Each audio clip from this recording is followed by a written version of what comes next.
నమస్తే అండి. ఈరోజు మనం ఆనపకాయ పచ్చడి చేసుకుందామండి. ఆనపకాయ సొరకాయ అంటారు కదండి, అది పచ్చిమిరపకాయలు వేసుకుందామండి. ముందు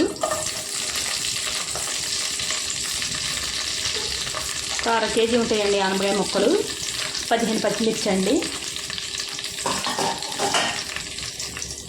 వేసుకుందామండి. కలుపుకుంటూ వేసుకోవాలండి, అన్నీ సమానంగా వేగుతాయి.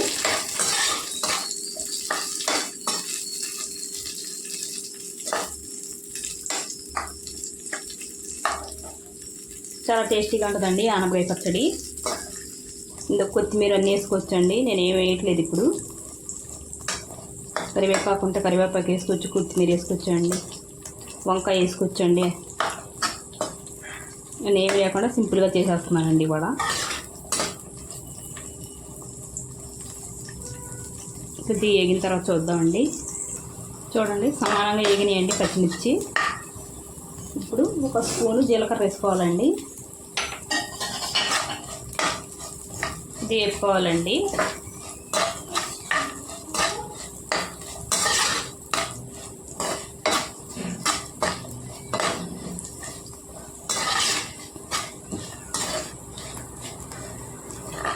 తొందరగా వేగిపోతాయండి జీలకర్ర, నూనె వేడిగా ఉంది కదండి. ఇవన్నీ మిక్సీ జార్లో తీసేసుకుందామండి.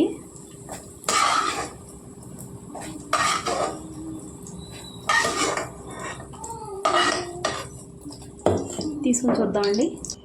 ఇంకొద్దిగా నూనె వేసుకున్నానండి.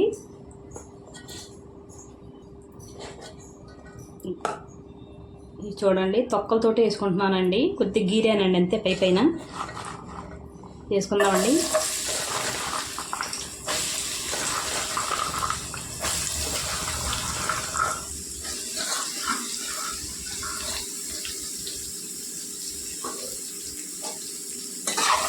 వేపుకోవాలండి బాగా నూనెలో.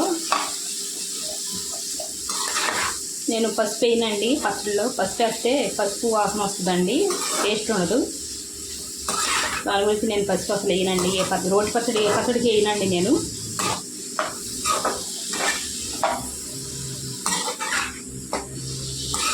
ఈ మూత పెట్టుకొని మగ్గించుకుందామండి. మధ్యలో మధ్యలో కలుపుకుంటూ ఉండాలండి. మళ్ళీ చూద్దామండి.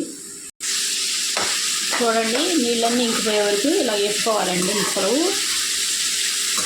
నూనె బయటికి తేలే వరకు. చాలా కమ్మగా, చాలా టేస్టీగా ఉంటుందండి. ఒకసారి మీరు ట్రై చేయండి.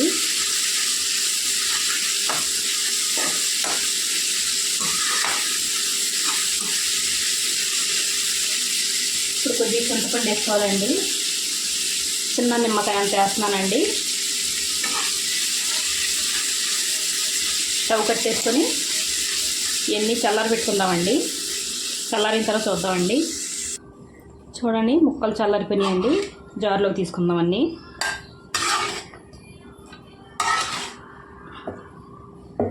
తీసుకొని చూద్దామండి. చూడండి, మిక్సీ జార్లో తీసుకున్నానండి ముక్కలు. ఇప్పుడు సాల్ట్ వేసుకుందామండి, తగినంత, రుచికి సరిపడా.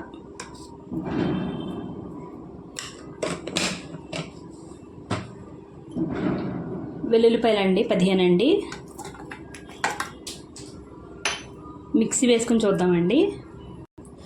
చూడండి, పచ్చడి చేస్తానండి. చాలా కమ్మగా ఉందండి. ఆనపకాయ తినలేని వాళ్ళు ఇలా ఒకసారి ట్రై చేయండి. పచ్చడి చాలా టేస్టీగా ఉంటుంది. వీడియో నచ్చితే లైక్, షేర్, సబ్స్క్రైబ్ చేసుకోండి.